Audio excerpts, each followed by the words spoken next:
मुस्कुराइए क्योंकि आप हो अनअकैडमी में and welcome to the amazing channel of NEET marvels. My name is Jonathan sir और आप मुझे प्यार से जॉनी सर करके बुलाते हो और हम लोग यहाँ पर पीवाईक्यू सीरीज को कंटिन्यू कर रहे हैं। आज मैं आपके लिए लेके आया हूं लॉज ऑफ मोशन या Newton's laws of motion mechanics का एक बहुत ही ज्यादा इंपॉर्टेंट पार्ट। अगर आपका ये चैप्टर अच्छे से हो गया देन ट्रस्ट मी आपका मैकेनिक्स एकदम मक्खन की तरह जाएगा।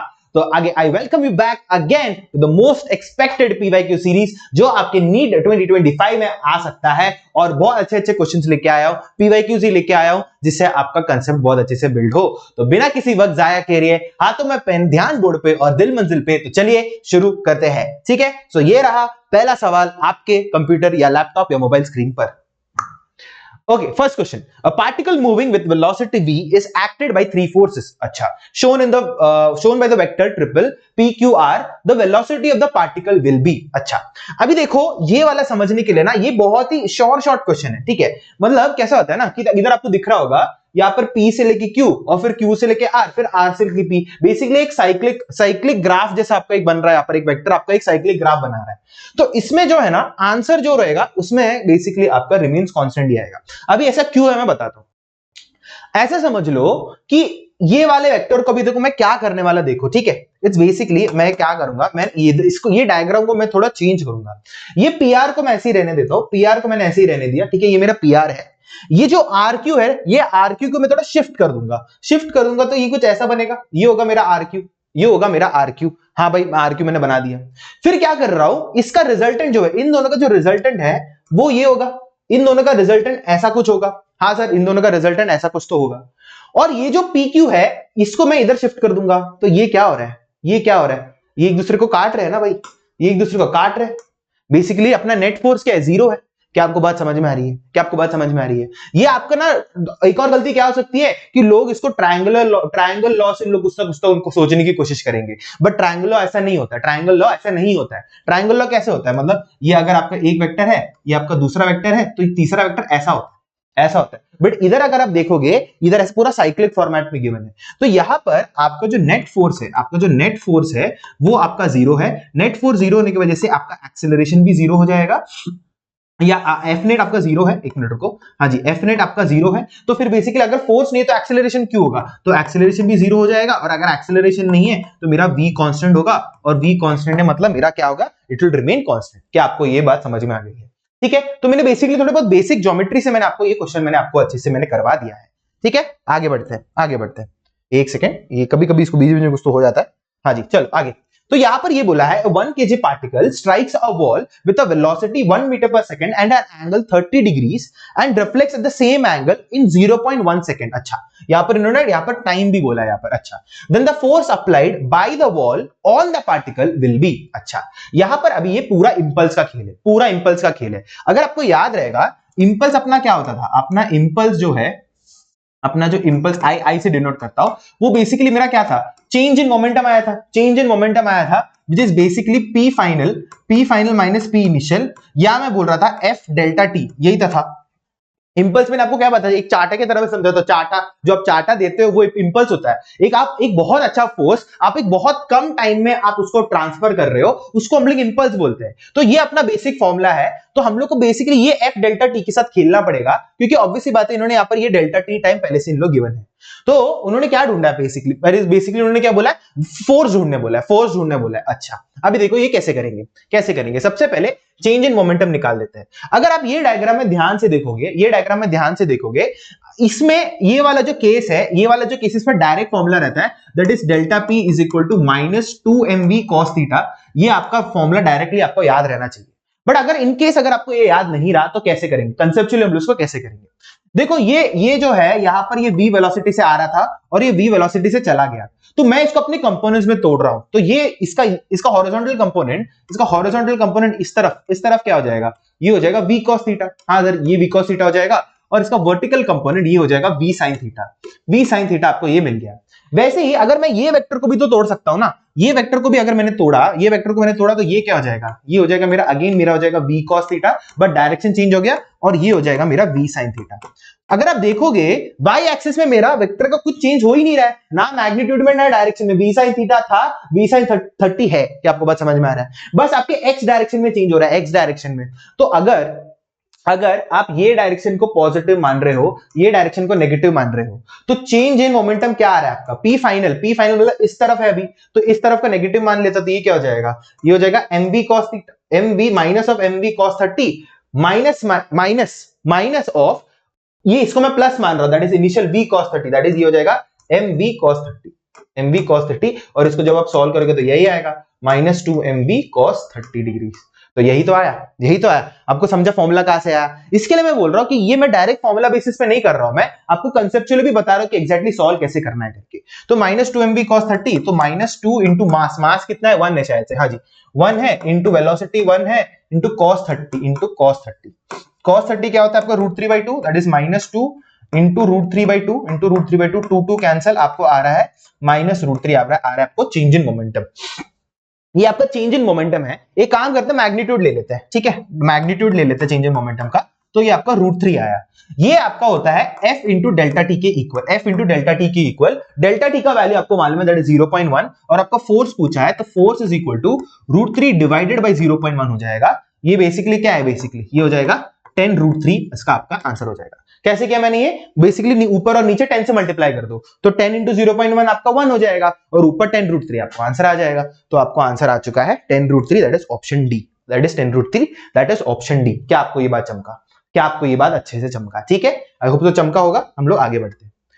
अभी नेक्स्ट, ये भी आपका पूरा इंपल्स के ऊपर खेल है, पूरा इंपल्स के ऊपर खेल है ये। देखो, a ball of mass 0.15 kg is dropped from a height of 10 metre. अच्छा, 10 मीटर से हम लोगों ने एक मास को ड्रॉप कर दिया है, उसने ग्राउंड को स्ट्राइक कर लिया है, एंड वो रिबाउंड करते हैं सेम हाइट में, सेम हाइट में उसने रिबाउंड कर दिया। अभी इसका मतलब क्या, मैं आपको बताता हूं इसका मतलब क्या है। The magnitude of impulse imparted to the ball is nearly. अच्छा, अभी देखो इसको कैसे करना है।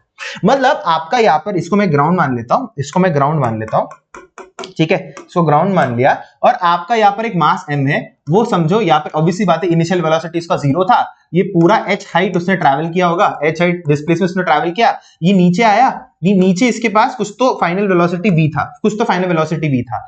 अगर वो rebound to the same height करने वाला है, तो इसको इधर से जब ये उठेगा ना, ये जब उठेगा इधर से उठेगा, इसको v वेलोसिटी से ही उठना पड़ेगा, तो ही जाके ये अपने सेम हाइट तक पहुंचेगा। क्या आपको बात समझ में आ रही है? तो मतलब जिस हाइट से वो टकराया था, वही हाइट से जब ऊपर जाएगा तो ही वो सेम हाइट तक पहुंचेगा। क्या आपको ये बात समझ में आ रही है? अभी उन्होंने क्या बोला, find the magnitude of impulse imparted to the ball. अच्छा, अभी देखो बहुत सिंपल है, इंपल्स अपना क्या था, इंपल्स अपना था that is change in momentum, change in momentum, ठीक है। अच्छा, मैं एक काम करता हूं, मैं नीचे को नेगेटिव मान लेता हूं और ऊपर वाले को पॉजिटिव मान लेता हूं, ठीक है। अच्छा, अभी सबसे पहले मुझे ये वेलोसिटी ढूंढना पड़ेगा। ये वेलोसिटी का जो फॉर्मूला होता है वो डायरेक्टली हम लोग को पता होता है, that is v is equal to square root of 2gh होता है। अभी ये कहां से आया, अगर नहीं पता तो मैं जल्दी जल्दी बता देता हूं। बहुत सिंपल है, ज्यादा कुछ अपना रॉकेट साइंस नहीं है।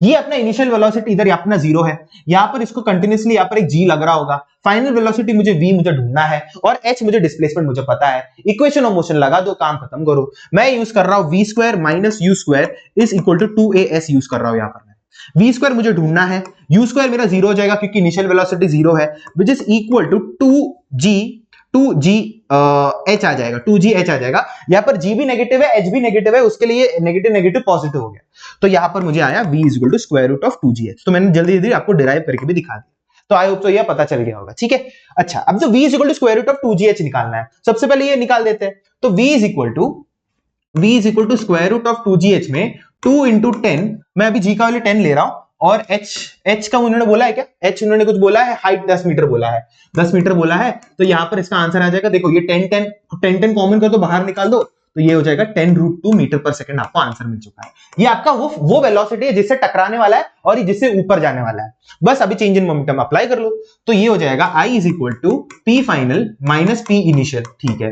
P फाइनल क्या हो जाएगा, मैं ऊपर वाले को पॉजिटिव वेलोसिटी मान रहा हूं, नीचे वाले को नेगेटिव वेलोसिटी मान रहा हूं, तो P फाइनल मेरा क्या हो जाएगा, यही है ना, ये मेरा P फाइनल, दैट इज ये हो जाएगा फाइनल मोमेंटम हो जाएगा m into v, that is mass into v final, ये है, that is 10 into √2 minus of P initial मेरा नीचे है मेरा, और ये वाले वेलोसिटी को नेगेटिव मान रहा हूं, तो नेगेटिव मेरा यहां पर ये पॉजिटिव हो जाएगा, ये मेरा पॉजिटिव हो जाएगा। तो अगेन मोमेंटम तो सेम ही हो जाएगा, m इंटू v अपना क्या है 10√2, तो ये हो जाएगा m इंटू 10√2, तो यहां पर ये आ रहा है 2m 10√2 मुझे आ रहा है। अब इसको सॉल्व करते हैं। मास हम लोग को पता है 0.15, that is 0.15 into 10 into root to.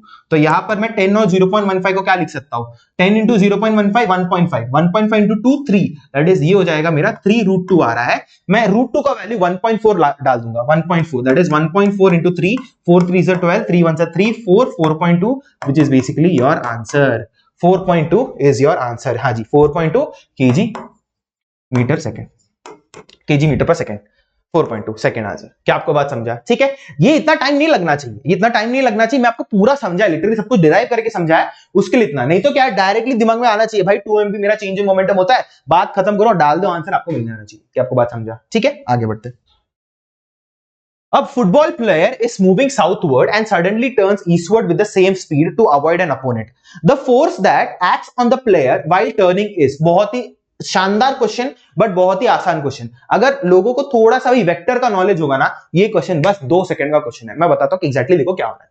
अब फुटबॉल प्लेयर मूव साउथवर्ड, अच्छा साउथवर्ड उसने एक वेलोसिटी से जा रहा है, तो मैं मान लेता हूं ये जा रहा है माइनस ऑफ एजे कैप। ऐसा मैं बोल सकता हूं, ऑब्वियस सी बात है, ये नीचे जा रहा है तो मैंने माइनस एजे कैप मैंने लिख दिया। ए उसका क्या है, स्पीड है, माइनस जे कैप उसका डायरेक्शन मैंने दे दिया है। फिर वो बोल रहे सडनली टर्न्स ईस्टवर्ड, अच्छा ईस्टवर्ड वो चला गया, तो बेसिकली वो इस तरफ चला गया है वो, तो अभी उसका वेलोसिटी ए ही है, बट अभी उसका डायरेक्शन हो गया आई कैप। क्या आपको बात समझ में आ रहा है?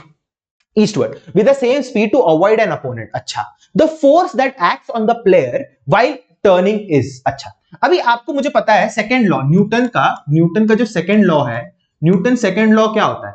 न्यूटन सेकंड लॉ मुझे ये बताता है that the rate of change of momentum with respect to time is basically the net force, यही होता है। और मुझे ये भी पता होता है मोमेंटम का डायरेक्शन जिधर चेंज हो रहा होता है उधर ही मेरा फोर्स का डायरेक्शन भी चेंज होता है, ये इतना मुझे पता है ना। तो अगर मैं मोमेंटम का डायरेक्शन का चेंज मैं पता कर लूं किधर है, तो फोर्स का डायरेक्शन भी तो उधर ही होगा ना। क्या आपको बात समझ में आ रहा है? तो इट्स बेसिकली मेरा जो चेंज इन मोमेंटम है, चेंज इन मोमेंटम मेरा क्या हो जाएगा, again P final minus P initial है, P final minus P initial है। अगेन मेरा पी फाइनल क्या है, मेरा पी फाइनल मेरा ये है, यही तो है ना मेरा पी फाइनल। ऑब्वियसली बात है, पहले ऐसा जा रहा था फिर ऐसा जा रहा है, तो पी फाइनल में ऐसे लिख सकता हूं ना, that is m into a into i cap, ऐसे लिख सकता हूं। माइनस ऑफ ये हो जाएगा मेरा ये हो जाएगा मेरा m into minus of A J cap, ऐसा लिख सकता हूं। तो ये माइनस माइनस प्लस हो जाएगा, एम को कॉमन ले लो, तो ये एम ए को कॉमन ले लेते हैं, एम ए को कॉमन लेते, ये हो जाएगा आई प्लस जे, या इसको मैं ऐसा लिख देता हूं M into A I plus A J cap लिख देता हूं, ऐसा लिख देता हूं। तो बेसिकली मुझे आया क्या है, यहां पर A I plus A J cap आया, that is I plus J cap. यहां पर है क्या मेरे पास, minus of A J cap है, इसको मैं प्लस ए जे कैप में कैसे कन्वर्ट करूंगा, इसका डायरेक्शन चेंज कर लो, इसका डायरेक्शन चेंज कर लो। तो अगर मैं इसका डायरेक्शन अगर मैं चेंज कर लिया तो it's basically something like this होने वाला है। ये अभी मुझे इसका डायरेक्शन चेंज मिल गया, that is plus A J cap. तो plus A J cap, A I plus A J cap कैसे बनेगा, ये होगा मेरा ए जे कैप, यही हो जाएगा मेरा ए जे कैप, यही होगा। तो इसका नेट रिजल्टेंट किधर आएगा, नेट रिजल्टेंट ऐसा आएगा, नेट रिजल्टेंट ऐसा, यही तो आएगा। और ये किधर है, ये तो नॉर्थ ईस्ट डायरेक्शन में, और आपको आंसर हो गया अलॉन्ग नॉर्थ ईस्ट। क्या आपको बात चमका? क्या आपको बात चमका? पूरा वेक्टर से सॉल्व किया मैं, पूरे वेक्टर से सॉल्व किया, तो आपको समझ में आ गया होगा कि वेक्टर कितना इंपॉर्टेंट हो रहा है, यहाँ पर वेक्टर कितना इंपॉर्टेंट हो रहा है आपको समझ में आ गया होगा। ठीक है, आगे बढ़े। यस, नेक्स्ट क्वेश्चन, बढ़िया क्वेश्चन है ये, अगेन पुली वाला प्रॉब्लम है, पढ़ लो। Two bodies of mass 4 kg, 6 kg are attached to the ends of a string passing over a pulley. 4 kg mass is attached to the tabletop by another string. The tension in the string T1 is equal to, यहाँ पर T1 का tension यहाँ पर पूछा है। अच्छा ठीक है, बहुत बढ़िया। तो एक काम करते हैं, इसको हम लोग यहाँ पर जल्दी से इसका डायग्राम बना लेते हैं, जल्दी से इसका डायग्राम बना लेंगे। चलो, इसका जब डायग्राम बनाओगे तो ये बेसिकली अपना सीलिंग है, ये अपना सीलिंग है ना, और ये अपना पुली का सिस्टम है, ये अपना पुली सिस्टम है, और ये अपना 4 kg ब्लॉक, और अगेन ये अपना ग्राउंड है, और ये अपना 6 kg ब्लॉक है, ये अपना 6 kg ब्लॉक है, और ये सब कुछ अपना तार से कनेक्टेड हो चुका है, ये अपना तार से ऐसा कनेक्ट हो चुका है। ठीक है, चलो ये तार से मैंने इसको कनेक्ट कर लिया। हाँ जी, चलो ये ऐसा मैंने बना लिया। ठीक है, अभी हम लोग को क्या ढूंढना है, उन्होंने बोला कि T1 ढूंढने के लिए, बट हम लोग सब कुछ सारे टेंशन ढूंढ लेते हैं, सिंपल सी बात है। यहां पर इसको क्या हो जाएगा, T1 टेंशन होगा, इधर भी इसको T1 टेंशन होगा, क्योंकि सेम स्ट्रिंग है तो सेम टेंशन होगा। यहां पर इसको एक T टेंशन होगा, तो यहां पर भी इसको T टेंशन होगा। सेम स्ट्रिंग है तो ये भी इधर T हो जाएगा और इधर भी T हो जाएगा, बात खत्म। और नीचे इसको क्या लग रहा होगा, नीचे इसको 6G लग रहा होगा, और इधर भी नीचे इसको लग रहा होगा 4G लग रहा होगा, बस बात खत्म। इतना ही तो था। अभी बस 6G वाले ब्लॉक पे फोकस करो, बस 6G वाले ब्लॉक पे फोकस करो।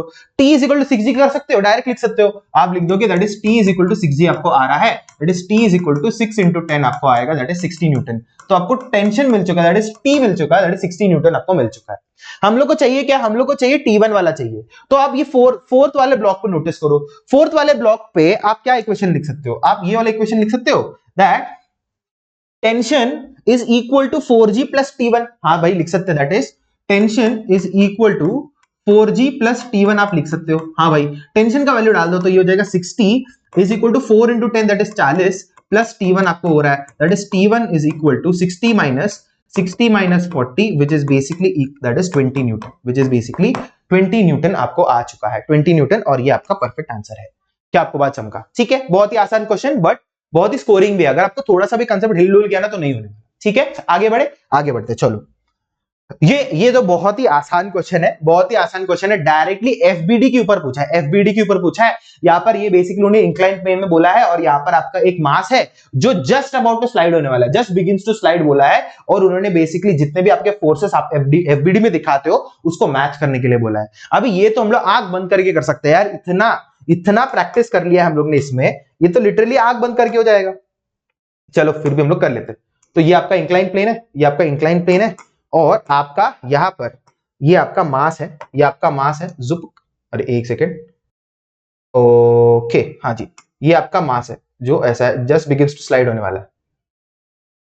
Okay, just begins to slide होने वाला है ये मास m। बस अभी देखो क्या होने वाला है यहाँ पर, ये नीचे और इसको मैं थीटा एंगल मान लेता हूँ, थीटा एंगल मान लेता हूँ। तो ये नीचे इसको क्या लग रहा होगा, नीचे इसको लग रहा होगा mg लग रहा होगा, और साथ ही साथ ये mg है तो ये इसके ठीक ठीक नॉर्मल या परपेंडिकुलर टू द सरफेस इसको क्या लग रहा होगा, नॉर्मल लग रहा होगा। और ये वाला एंगल आप करोगे तो ये आपका बेसिकली ये हो जाएगा mg cos थीटा, ये mg cos थीटा हो जाएगा, और ये हो जाएगा आपका mg sin theta, mg sin theta हो जाएगा। और ये जस्ट बिगिंस टू स्लाइड करना चाहता है, इसका टेंडेंसी इधर मूव करने के लिए, तो इसको अपोज करने के लिए फ्रिक्शनल फोर्स किधर लगेगा, फ्रिक्शनल फोर्स इधर लगेगा, ऐसे लगेगा इसको फ्रिक्शनल फोर्स। बस आपने बना दिया, यहाँ पर सब आपने बना दिया, बस अभी बस मैच करो। तो यहाँ पर ये क्यू जो क्या है, ये क्यू क्या है, ये क्यू आपका नॉर्मल हो जाएगा। तो क्यू अपना क्यू जो है दैट इज सेकंड वाला नॉर्मल फोर्स है, दैट इज A2। ठीक है, तो A और 2 मैच कर रहे हैं, A और 2 मैच कर रहे हैं। तो A और 2 मैच करने वाला कौन सा ऑप्शन है, A ऑप्शन है। और अच्छा भाई डी ऑप्शन ही नहीं है, डी ऑप्शन गायब हो गया। ठीक है, डी ऑप्शन का शायद से वो A2 ही होना चाहिए, नहीं तो और कुछ ऑप्शन मैच नहीं करा। ठीक है, दूसरा देखते हैं। फिर आर वाला ऑप्शन कौन सा है, आर अपना फ्रिक्शनल फोर्स है, आर अपना क्या है, फ्रिक्शनल फोर्स है, दैट इज R3 अपना बी है, दैट इज बी अपना 3 बन जाएगा। ठीक है, 3 अपना बी बन जाएगा। और यही है, देखो यही है बेसिकली, और कुछ इसमें ऑप्शन नहीं है। ये तो आपका सी गलत हो तो ऑप्शन डी आपका सही हो जाएगा। वो आपको इधर दिख नहीं रहा होगा बट या ऑप्शन डी आपका सही हो जाएगा। ठीक है, बढ़िया सवाल। एक्चुअली बेसिकली मुझे यही बताना था, आपका ये एक बार समझ गए तो आप ऑप्शन तो बराबर टिक कर ही लोगे। ठीक है, आगे बढ़े। यस, ये a block of mass 2 kg is placed on inclined rough surface, coefficient of friction given। उन्होंने बोला कि net force on the block. अरे भाई सिंपल सी बात है, इसमें तो इतना दिमाग लगाने की जरूरत ही नहीं है, इसमें आंसर तो डायरेक्ट जीरो हो जाएगा, इसमें आंसर डायरेक्ट क्या हो जाएगा, जीरो हो जाएगा, क्योंकि नेट फोर्स बोला है ना। अगर कुछ नेट फोर्स होता तो ये स्टेशनरी होता क्या, नहीं होता।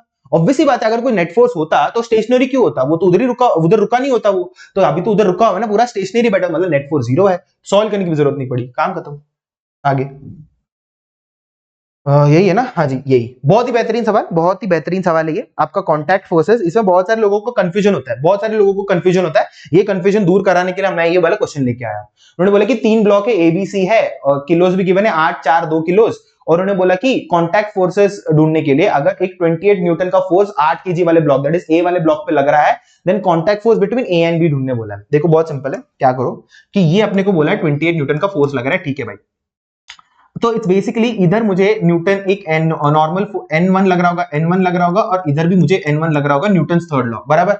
ये होगा मेरा, मैं काम कर रहा हूं इन सबको मैं क्लब कर दूंगा, मैं इन सबको क्लब कर दूंगा। और अगर मैं क्लब कर रहा हूं तो ये कितना किलो बन जाएगा, 8 + 4 12, 12 + 2 14। तो ये 14 किलो का मेरे पास एक यहाँ पर एक ब्लॉक है जिसपे 28 न्यूटन का एक फोर्स लग रहा है। तो एक्सेलरेशन कितना हो जाएगा, एक्सेलरेशन हो जाएगा फोर्स इज 28, रुको हाँ, force is 28 divided by mass is 14 which is basically 2 metre per second square मेरा हो जाएगा एक्सेलरेशन। तो ये पूरा जो मास सिस्टम है वो 2 मीटर पर सेकंड स्क्वायर के एक्सेलरेशन चल रहा है, मतलब सारे ब्लॉक आपके 2 मीटर पर सेकंड स्क्वायर के एक्सेलरेशन से चल रहा है, ये हम लोग को पता चल चुका है। यही अपना सबसे बड़ा फंडा था, फिर इसके बाद तो कुछ सॉल्व करने के लिए है ही नहीं। अभी देखो, अभी ए ब्लॉक पे ध्यान देते हैं। एक ब्लॉक में अगर ध्यान दोगे, ये खुद 2 मीटर पर सेकंड स्क्वायर से चलना चाहता है। तो मुझे पता है ना, मैं इसको ऐसे लिख सकता हूं कि ये इसका नेट एक्सेलरेशन इस तरफ है, तो ऑब्वियसली बात है 28 न्यूटन ज्यादा बड़ा फोर्स होगा। तो 28 माइनस n1, मतलब n1 इस तरफ लग रहा है, तो n1 is equal to ma। m कितना है इसका, मास कितना है, मास इधर इसका 8 किलो है। 8 इंटू 2 अपना ये एक्सेलरेशन अपना क्या है 2 है, तो ये हो जाएगा 28 minus n1 is equal to 16 आ रहा है। तो n1 का वैल्यू क्या आ रहा है मुझे, n1 is equal to 28 minus 16 मुझे आ रहा है यहाँ पर। एंड 28 माइनस 16 मेरा क्या हो जाएगा, 8 माइनस 6 मेरा 2 हो जाएगा, 2 ये हो जाएगा मेरा 12 न्यूटन। ये हो जाएगा मेरा 12 न्यूटन इज योर आंसर। ठीक है, 12 न्यूटन, बस इतना ही था, इतना ही था। अभी आप इसको और अगर सॉल्व करना है, अगर समझो आपको बी और सी के बीच में निकालना है, तो यहां पर इसको क्या लग रहा होगा, यहां पर इसको n2 लग रहा होगा, यहां पर भी इसको n2 लग रहा होगा, बस यही तो है, यही तो है। और आपको n2 निकालना है, तो n2 निकालने के बहुत तरीके हैं। आप एक कि ब्लॉक बी में ध्यान दो, क्या लिख सकते हो, n1 minus n2 is equal to mass into acceleration, आप वो लिख सकते हो। या आप सी को देख लो, सी में कौन सा फोर्स लग रहा है, सी में एक ही फोर्स लग रहा है, दैट इज n2। सी में क्या लग रहा है, एक ही फोर्स लग रहा है, वो है n2, और वही उसको 2 acceleration 2 metre per second square का एक्सेलरेशन देगा। तो आप क्या लिख सकते हो, that is n2 is equal to mass into acceleration. Mass कितना है मेरा, मास मेरा है ये 2 किलो, 2 किलो में आप 2 न्यूटन का फोर्स लगा, तो ये हो जाएगा 4 न्यूटन। तो ये आपका n2 का वैल्यू भी मिल चुका है, दैट इज 4 न्यूटन। बस यही तो था, यही तो था, समझा। तो बस ए और बी का पूछा, बट मैं आपको n2 भी निकाल दिया। क्या आपको बात समझा, आगे बढ़ते। ठीक है, बहुत ही बढ़िया सवाल, बढ़िया सवाल है ये आपका नीट का सबसे टफ क्वेश्चन में आता है। ये आपका एक टफ क्वेश्चन है जो नीट में पूछा जा सकता है। ठीक है, बहुत अच्छा सवाल है, बहुत ही अच्छा सवाल है, तगड़ा सवाल है ये। ठीक है, फर्स्ट ऑफ ऑल उन्होंने बोला कि सबसे पहले ढूंढो acceleration of the 2 kg block, उन्होंने यहां पर बोला है। ठीक है, और उन्होंने स्मूथ सरफेस बोला, तो फ्रिक्शन कुछ है नहीं। एक्सेलरेशन ऑफ 2 kg ब्लॉक, अरे तो इतनी सिंपल सी बात है ना यार, ये पूरे बॉडी को आप एक बॉडी मान लो, ये पूरे सिस्टम को आप एक बॉडी मान लो, उसका जितना एक्सेलरेशन होगा उतना ही एक्सेलरेशन 2 kg ब्लॉक का होगा। तो इट्स बेसिकली 3 + 2 + 1 दैट इज कितना, 6 kg ब्लॉक है मेरे पास। 6 kg ब्लॉक पे 60 न्यूटन इधर लग रहा है, 18 न्यूटन इधर लग रहा है, और आपको नेट एक्सेलरेशन पूछा है। तो इट्स बेसिकली आप ऐसा कुछ तो है, ऐसा इंक्लाइन प्लेन है, और आपके पास यहाँ पर एक 6 kg का ब्लॉक है, इधर आपको लग रहा है 60 न्यूटन लग रहा है, और इधर से आपको लग रहा है 18 न्यूटन। बट बस यही फोर्सेस लग रहे हैं क्या, नहीं, mg का भी कंपोनेंट आएगा, क्योंकि क्यों, देखो यहाँ पर ये 6g है, यही 6g है, तो ये मेरा 6g cos थीटा हो जाएगा, 6g cos थीटा, तो ये भी तो हो जाएगा ना भाई, 6g sin थीटा भी तो आएगा। क्या आपको बात समझा, और थीटा का वैल्यू 30 डिग्रीज मालूम है। तो आप यहाँ पर क्या बोल सकते हो, और ये ऊपर एक्सेलरेट कर रहा होगा, ऊपर एक्सेलरेट कर रहा होगा, तो आप यहां पर क्या बोल सकते हो, आप यहां पर ये बोल सकते हो that acceleration is equal to बड़ा, that is 60 minus of 6g sin 30 plus 18 divided by whole mass, that is 6। तो ये कितना हो जाएगा 60, अरे एक सेकेंड, हाँ जी, that is acceleration equal to 60 minus of, ये हो जाएगा 60 इंटू दैट, ये हो जाएगा 30, ये हो जाएगा 30 प्लस 8 डिवाइडेड बाय 6, तो ये हो जाएगा 60 माइनस ऑफ 30 प्लस 18 कितना हो रहा है 48 डिवाइडेड बाय 6, तो ये हो जाएगा मेरा कितना 58 तो ये हो जाएगा 12, ये हो जाएगा 12 divide by 6, that is 2 metre per second square. 2 metre per second square मुझे आ चुका है, 2 मीटर पर सेकंड स्क्वायर। ठीक है, क्या आपको बात समझा। तो एक्सेलरेशन ऑफ 2 kg ब्लॉक यहाँ पर है 2 SI यूनिट्स, तो ये हो जाएगा A और R, तो A आपका मैच हो रहा है R के साथ। ठीक है, A हो रहा है मैच हो रहा है R के साथ। ठीक है, तो यहाँ पर आपका सी ऑप्शन एलिमिनेट हो चुका है, डी ऑप्शन का अभी तक पता नहीं, क्योंकि वो तो चुक चुका है। ठीक है, तो बाकी का निकाल देते हैं। अभी बोला net force on 3 kg block, अरे भाई सिंपल सी बात है यार, ये 3 kg ब्लॉक भी तो एक्सेलरेट कितना कर रहा होगा, कितने से कर रहा होगा 2 मीटर पर सेकंड स्क्वायर से, 2 मीटर पर सेकंड स्क्वायर से एक्सेलरेट कर रहा होगा ना। तो इसका नेट फोर्स कितना आ जाएगा, नेट फोर्स आ जाएगा mass into acceleration, that is mass into acceleration. Mass अपना 3 है, एक्सेलरेशन अपना 2 है, तो आंसर आ जाएगा 6 न्यूटन। 6 न्यूटन आपका आंसर है। अच्छा, यहाँ पर अभी है ही नहीं, तो मतलब बी ऑप्शन का आंसर है टी आर है, बी का टी आर है यहाँ पर, तो ये आप इधर लिख देते हैं, दैट इज ए का आर है और बी का टी आर है, मुझे समझ में आ गया, बी का टी आर है, मुझे समझ में आ गया। तो देखो ए का आर है, बी का टी है, बी का टी है, बी का टी है। ओके, तो ये तो आपको एलिमिनेट हो जाएगा, क्योंकि यहाँ पर ए और पी बोल रहा है, यहाँ पर सी तो एलिमिनेट हो गया, बाकी का अभी भी सेम है, ए आर बी टी, और ये तो पता नहीं इधर क्या है, बट बी टी इधर भी दिख रहा है मुझे, तो बाकी का निकालते हैं। अभी वो बोला है normal reaction between 2 kg and 1 kg, ये इधर नॉर्मल रिएक्शन चाहिए मुझे, तो यहां पर लग रहा होगा N1 और यहां पर भी लग रहा होगा N1, बस बात खत्म। अभी मैं काम करता हूं, बस 1 kg वाले ब्लॉक पे फोकस करता हूं। एक काम करता हूं, इसको मैं इधर से रब भी कर देता हूं। आप होप से आपने इसको नोट किया होगा, इसको रब कर देता हूं और मैं 1 kg ब्लॉक पे नोटिस करो। 1 kg ब्लॉक पे देखो हो क्या रहा है। 1 kg ब्लॉक पे यहां पर ऐसा कुछ हो रहा होगा। 1 kg ब्लॉक पे ये ऐसा कुछ हो रहा होगा कि N1 लग रहा होगा, ये N1 लग रहा होगा। मैं कलर चेंज कर दूं नहीं तो कंफ्यूजन हो जाएगा। N1 ऐसा लग रहा होगा और यहां से इसको 18 न्यूटन का फोर्स भी लग रहा है। ये आपका 18 न्यूटन का फोर्स लग रहा है। नीचे आपका ये 1g लगेगा और ये आपका हो जाएगा 1g cos 30, 1g cos 30 और ये हो जाएगा आपका 1g sin 30, 1g sin 30 आपको लग रहा होगा। ठीक है, और कोई फोर्स है? और कोई फोर्स है जो हम लोग को ध्यान रखना चाहिए? आई होप सो नहीं, और कोई फोर्स तो है नहीं जो मुझे दिख रहा है। ठीक है, अभी देखो बस इसको सॉल्व करना है और मुझे पता है कि ये सब कुछ क्या एक्सेलरेट कर रहा है, इस तरफ एक्सेलरेट कर रहा है 2 मीटर पर सेकंड स्क्वायर से, 2 मीटर पर सेकंड स्क्वायर से एक्सेलरेट कर रहा है। बस बात खत्म, इक्वेशन लिख दो, काम खत्म करो। तो मैं क्या लिखूंगा? मैं लिखूंगा that n1 minus 18, n1 minus 18 is equal to mass into acceleration, that is 1 into 2 यहां पर मिल रहा है, that is n1 is equal to ये हो जाएगा 20 न्यूटन यहां पर मुझे मिल चुका है। n is equal to 20 Newton यहां पर मुझे मिल चुका है। तो यहां पर मुझे C का मुझे ऑप्शन क्या मिल रहा है? एक मिनट, मैंने क्या कुछ गलत तो नहीं कर दिया ना? कुछ तो मैंने गलत नहीं किया ना? एक मिनट देख लो। Normal reaction between 2 kg and 1 kg यहां पर बोला है, यहां पर 2 kg 1 kg। ठीक है ठीक है ठीक है। अरे यार एक सेकेंड, ये 1g sin थीटा, अरे यार यही तो गलती कर लिया। नॉर्मल रिएक्शन के बदले में मैंने 1g sin थीटा लिख दिया। देखो तो इट्स बेसिकली ये मेरा, अरे एक सेकेंड, हाँ ये हो जाएगा मेरा 1g sin 30, 1g sin 30 वो ऊपर नॉर्मल की जगह में लिख दिया मैंने, नॉर्मल की जगह पे लिख दिया। तो हाँ अभी देखो, अभी हो जाएगा ये n1 minus of 18 plus g sin 30 plus g sin 30 is equal to mass into acceleration, that is 1 into 2। ये हो गया बस। अभी n1 माइनस 18, g का वैल्यू 10, ये हो जाएगा 5, that is 18 plus 5 is equal to 2। तो n1 का वैल्यू आपको आ रहा है 2 प्लस 23, तो इसका आ गया 25 न्यूटन, 25 न्यूटन। तो आपका वापस से मैच हो गया, that is normal reaction between, ये हो जाएगा 25 न्यूटन, दैट इज C और Q हो रहा है, C और Q आपको हो रहा है, दैट इज C और Q। अच्छा देखो यहाँ पर अभी आपका डिसाइडिंग फैक्टर आपका देखो C और Q, C और Q और C और Q और किधर भी नहीं है, C और Q और किधर भी नहीं है, AR BT CQ, अच्छा CQ, अच्छा इधर भी है, तो ये भी हमको सॉल्व करना पड़ेगा। चलो ये भी सॉल्व कर, देखो मैं वही बोला, बहुत ही तगड़ा क्वेश्चन है, बहुत सारा सॉल्यूशन करना है इसमें, बहुत ही अच्छा क्वेश्चन है। आगे normal reaction between 3 kg and 2 kg। अच्छा अभी 3 kg और 2 kg के बीच में करना है, मैं इसको रब कर लेता हूं, इसको रब कर लेता हूं मैं। ठीक है चलो इसको रब कर लिया। 3 kg और 2 kg के बीच में हम लोग को निकालना है। अगेन ये मेरा इंक्लाइन प्लेन है और ये मेरा 3 kg है और ये मेरा 2 kg है, ये मेरा 3 kg है, ये मेरा 2 kg है। यहां पर इसको लग रहा है, एक काम करते हैं हम लोग ना 3 kg के पर्सपेक्टिव में करते हैं, 3 kg के पर्सपेक्टिव में करते हैं, 3 kg के पर्सपेक्टिव में। ठीक है तो यहां पर इसको लग रहा होगा 60 न्यूटन लग रहा होगा, 60 न्यूटन लग रहा होगा और 2 kg ब्लॉक उस पर एक नॉर्मल रिएक्शन लगा रहा होगा इस तरफ, तो इसको मैं बोल देता हूं N2 बोल देता हूं। साथ ही साथ इसको लग रहा होगा 3g sin 30, 3g sin 30 लग रहा होगा, हाँ भाई लग रहा होगा, ऑब्वियसली लग रहा होगा। और कुछ लग रहा है? और ये ऊपर एक्सेलरेट कर रहा है 2 मीटर पर सेकंड स्क्वायर से। बात खत्म। चलो अभी इसको सॉल्व करना है, चलो सॉल्व कर लेते हैं। तो यहां पर क्या हो जाएगा? ये हो जाएगा 60 minus of N2 plus 3g sin 30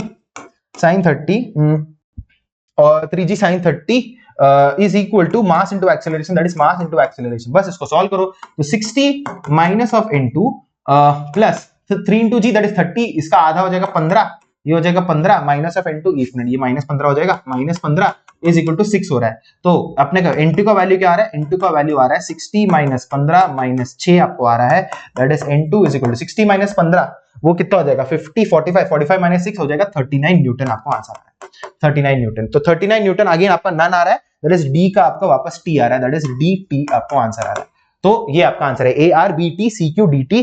दो मोस्टली आपका ऑप्शन डी होना चाहिए क्योंकि वही मैच कर रहा है। ठीक है तो अगेन आपका ऑप्शन डी आ चुका है। ठीक है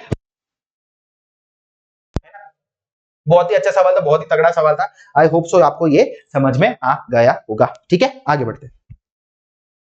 okay, a body of mass is kept on a rough horizontal surface. अच्छा ये बहुत ही आसान सवाल है, बहुत ही आसान सवाल है। इसको मैं आपको होमवर्क के लिए दे रहा हूं, बहुत ही आसान सवाल है, बहुत ही आसान। तो मैं आपको होमवर्क के लिए दे रहा हूं, बस कमेंट डाउन में बता देना कि इसका आपका ऑप्शन क्या आया होगा। ठीक है कौन सा ऑप्शन आया एक बार बता देना। आगे बढ़ते हैं।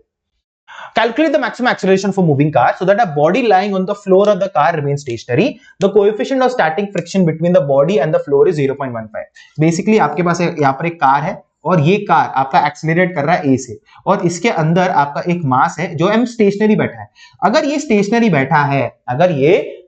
बैठा है तो इसके वजह से ये क्यों स्टेशनरी बैठा होगा, मुझे वो जानना है। देखो सिंपल सी बात है, इसमें नीचे क्या क्या लग रहा होगा, ये लग रहा होगा mg लग रहा होगा, ये ऊपर नॉर्मल लग रहा होगा। अभी सिंपल सी बात है यार, ये स्टेशनरी क्यों बैठा है, ये खुद एक एक्सेलरेटिंग फ्रेम के अंदर है, मतलब ये इसको कोई ना कोई तो एक एक्सेलरेशन दे रहा होगा, तो ही तो ये रेस्ट पे बैठा है ना। ऑब्वियस सी बात है, ये ट्रेन जब ये मास m को देख रहा है, ये देखेगा अरे तू तो स्टेशनरी बैठा है, मतलब ये भी तो एक्सेलरेशन ए से ट्रैवल कर रहा होगा, तो ही तो ये उसकी वजह से ये रेस्ट पे बैठा है एक दूसरे के हिसाब से। ऐसा क्यों हो रहा है, तो इसको ये एक्सेलरेशन प्रोवाइड करने वाला फोर्स कौन सा है, ये है अपना फ्रिक्शन भाई। तो फ्रिक्शन आपका इधर इस तरफ ये डायरेक्शन में लग रहा है, क्या आपको बात समझ में आ रहा है? मतलब वो क्या है, अगर आप समझो आप इधर लेटो और देखो मास m को देखो, अरे मैं खुद एक्सेलरेशन ए से जा रहा हूं, मैं नहीं चाहता ये जाए, अभी तू आ ना, तू आ गया, ये खींच रहा है, इसको खींच रहा है, तू चल मेरे साथ, उसकी वजह से इसने इसको खींच दिया। क्या आपको बात समझ में आ रहा है? और ये फ्रिक्शनल फोर्स आपका हो जाएगा into ma। F is equal to ma, F के बदले में म्यू n डाल सकते हो, that is mu n is equal to ma कर सकते हो, n के बदले में mg लिख दो, that is mu mg is equal to ma लिख सकते हो, mm कैंसिल हो जाएगा और a is equal to mu g आ जाएगा। म्यू का वैल्यू आपको पता है 0.15 है, g का वैल्यू आपको 10 बदले में डाल दो अंदर, तो ये हो जाएगा 1.5 मीटर पर सेकंड स्क्वायर, आपको आंसर आ गया, खत्म आंसर।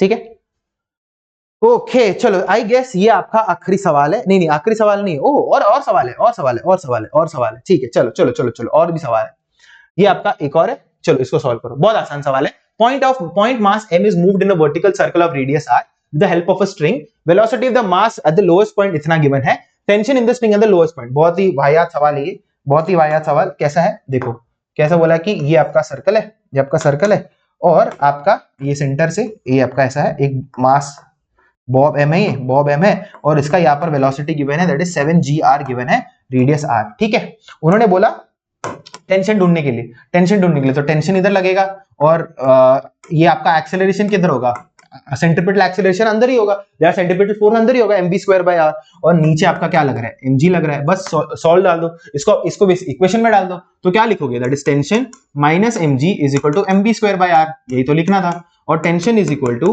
mv²r प्लस mg, खत्म। तो tension is equal to mass common ले लो, तो ये हो जाएगा v² divide by r plus g।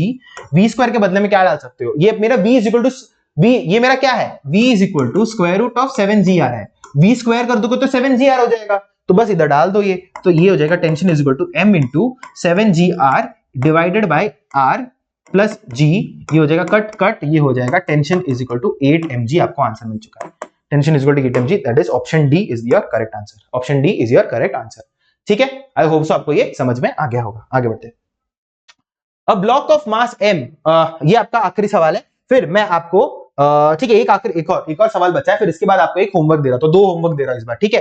तो चलो, a block of mass 10 kg is in contact against the inner wall of a hollow cylinder drum of radius 1 meter. The coefficient of friction between the block and the inner wall of the cylinder is 0.1. The minimum angular velocity needed for the cylinder to keep the stationary. अरे बाप रे, ठीक है, question समझा हम लोग को, आगे बढ़ो। देखो क्या है, बेसिकली आपके पास एक सिलेंडर है, ये ऐसा, और ये घूम रहा है, सिलेंडर घूम रहा है, और यहाँ पर इसका एक मास m है, ये आपका एक मास m है, तो ये से जुम करके गोल घूमते बैठ रहा है। तो ऑब्वियस ही बात है कि ये यहाँ पर फ्रिक्शन किधर लगेगा, फ्रिक्शन इधर लगेगा, ये लगेगा आपको फ्रिक्शन, क्योंकि नीचे आपका mg लग रहा है, ये नीचे नहीं गिरना चाहता, रिलेटिवली ये नीचे नहीं गिरना चाहता, उसके लिए फ्रिक्शन ऊपर लग रहा होगा, और ये सरफेस की वजह से यहाँ पर इसको नॉर्मल लग रहा होगा, ये नॉर्मल लग रहा होगा, हाँ भाई नॉर्मल लग रहा होगा, और ये आपको इधर लग रहा होगा आपका centrifugal force, that is m⍵²r, ये आपका लग रहा होगा सेंट्रीफ्यूगल फोर्स लग रहा होगा। बस यही तो करना था। आप क्या कर सकते हो, यहां पर आप लिख सकते हो फ्रिक्शन मेरा इक्वल आ रहा है mg के इक्वल, फ्रिक्शन के बदले में क्या लिख सकते हो, mu into N is equal to mg लिख सकते हो, और n मेरा क्या आ रहा है, n is equal to m⍵² आ रहा है, बस डाल दो, that is mu into m⍵² is equal to mg लिख दो, तो m cancel, that is mu n is equal to mg, तो n के बदले में m⍵² डाल दिया। हाँ, तो फिर अभी आपको ⍵² चाहिए ना, आपको चाहिए क्या इधर, will be the minimum angular velocity, तो यहाँ पर हो जाएगा ⍵² is equal to g divided by mu r, and omega का वैल्यू आ रहा है, that is square root of g divided by mu r आ रहा है, बस सब्स्टिट्यूट कर दो और डाल दो, g का वैल्यू 10, म्यू का वैल्यू क्या है, म्यू का वैल्यू इधर गेस गिवन है म्यू का वैल्यू गिवन है कुछ, हाँ जी, म्यू का वैल्यू 0.1 है, दैट इज 0.1 इनटू आर का वैल्यू आपको गिवन है रेडियस ऑफ 1 मीटर, इधर 1 डाल दो तो ये आपको आ गया omega is equal to 100, omega is equal to 100 radians, नहीं 100 नहीं 10 radians per second, 10 radians per second, 10 radians per second आपको आंसर आ चुका है, 10 रेडियंस पर सेकंड। ठीक है, आई होप सो समझ में आ गया होगा। आखिरी सवाल, आखिरी सवाल एंड देन फिर आपका जो नेक्स्ट वाला क्वेश्चन है वो आपका होमवर्क होने वाला है, वो आपका होमवर्क होने वाला है। A young man of mass 60 kg stands on the floor of a lift which is accelerating downwards at 1 meter per second square. Then the reaction of the floor of the lift on the man is, अरे बहुत simple है, ये देखो यहाँ पर मान लो ये मेरा फ्लोर है लिफ्ट का और यहाँ पर ये मैन है, ये मैन है, इसको हम लोग ने बोल दिया 60 kg का है, 60 kg का है, तो ऑब्वियस ही बात है कि इस पे नीचे लग रहा होगा 60 जी लग रहा होगा और ऊपर नॉर्मल लग रहा होगा, और ये खुद क्या हो रहा है, डाउनवर्ड एक्सेलरेट कर रहा है 1 मीटर पर सेकंड स्क्वायर से। अगर ये नीचे डाउनवर्ड एक्सेलरेट कर रहा है 1 मीटर पर सेकंड स्क्वायर से, मैं खुद, आप इस पे बैठ जाओ, खुद बैठ जाओ, आप खुद इसमें बैठ जाओ, खुद नॉन इनर्शियल फ्रेम में बैठ जाओ, खुद एक्सेलरेटिंग फ्रेम में बैठ जाओ, तो आपको सूडो फोर्स लगाना पड़ेगा। तो सूडो फोर्स किधर लगेगा, opposite to the direction of acceleration, तो ये आपको इधर लग जाएगा m इंटू ए लग जाएगा, m इंटू ए, नहीं तो 60 इंटू 1 लग जाएगा, क्योंकि एक्सेलरेशन 1 हो रहा है तो 60 आपको 60 इंटू 1 आपको लग जाएगा। बस अब इसको सॉल्व कर दो तो आपको क्या क्या हो जाएगा, ये हो जाएगा n plus 60 is equal to 60g आपको आ रहा है, तो ये हो जाएगा n is equal to 60g minus 60। अच्छा अभी बहुत ध्यान से सुनो, बहुत ध्यान से सुनो, यहां पर g का वैल्यू 9.8 बोला है, हम लोग हमेशा फिर भी 10 वैल्यू डालते हैं। अभी देखो जब मैं, अगर मैं 10 का वैल्यू डालूंगा, अगर इफ, अभी मैं लिख देता हूं, if g is equal to 10 अगर मैं डाल रहा हूं तो n का वैल्यू मुझे देखो क्या आ रहा है, दैट इज 600 माइनस 60 मुझे आ रहा है, दैट इज 540 आ रहा है, 540 ये मुझे आ रहा है। बट अगर g का वैल्यू मैं 9.8 डालता हूं ना, g का वैल्यू 9.8 डालता हूं तो मुझे n का वैल्यू मुझे आ रहा है 528 न्यूटन आता है, मुझे 528 न्यूटन आ रहा है। तो इस बात का ध्यान रखना, यहां पर दोनों आंसर गिवन है, 540 भी गिवन है, 528 भी गिवन है। तो जब भी अगर क्वेश्चन में 9.8 बोला है ना, तो प्लीज जब भी क्लोज वैल्यूज रहते हैं ना, बहुत ही ज्यादा क्लोज वैल्यूज रहते हैं, 9.8 लेके ही सॉल्व करना, इसमें आपका आंसर 528 आएगा। क्या आपको बात समझ में आ रही है? 540 मार्क करोगे गलत हो जाएगा। क्या आपको बात समझ में आ रही है? ठीक है, तो ये आपका एक नेक्स्ट आपका एक होमवर्क क्वेश्चन है, बहुत ही आसान क्वेश्चन है, ज्यादा इसमें कुछ दिमाग लगाने की जरूरत नहीं है। आप एक बार क्वेश्चन पढ़ लो और इसको आप बोल देना कि आपको आंसर क्या आया था। ये आपका होमवर्क क्वेश्चन है। तो 2 होमवर्क क्वेश्चन है, लेट्स सी कि कौन सबसे पहले इसको सही जवाब देता है। ठीक है, ठीक है।